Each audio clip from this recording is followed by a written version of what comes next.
लसूण आणि खोबऱ्याचं वाटण करून मस्त आपण बांगड्याचा रस्सा बनवू आज.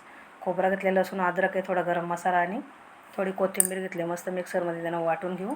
थोडंसं कढईत तेल टाकून कढई गरम करत ठेवलेले, तेल टाकून घेतलेले. आता वाटण आपण वाटलेले ना ते टाकून घेऊ. त्याच्यानंतर आपले घरातले मसाले, किचन किंग मसाला, हळद, मीठ मसाला आणि कांदा लसूण मसाला, थोडासा गरम मसाला टाकलेला आहे. मस्त जरा परतून घेऊ इकडून तिकडून. आता आपण बांगडा त्याच्यावर टाकून घेऊ. बांगडा टाकला का मस्त असा इकडनं तिकडनं जरा फ्राय करून घेऊ. थोडासा 5 मिनटं इकडे तिकडे त्याला फ्राय केला की त्याच्यामध्ये चिंच टाकून घेऊ आणि आपण वाटण वाटलेले की नाही ते भांडं धुवून पाणी टाकून देऊ त्याच्यामध्ये. आता मस्त टाकून घेतलेले. आता त्याला 10 मिनटं बारीक गॅसवर मस्त शिजून देऊ. बघा मस्त झाला आपला बांगडा रस्सा पण मस्त झाला. आपल्याला पाहिजे तेवढा आपण ठेवू शकतो जाड पातळ. वाटण कमी जास्त घेतलेलं नाही, वाटण थोडंच घेतलेले, पण आपण पातळ पाहिजे असलं थोडं कमी जास्त करू शकतो. बघा मस्त झालेलं, एक नंबर असं झालेलं आपलं. आणि याच्याशी आता आपण तांदळाची भाकर आणि एक बुक्कीत दणक्यात कांदा फोडलेला आहे.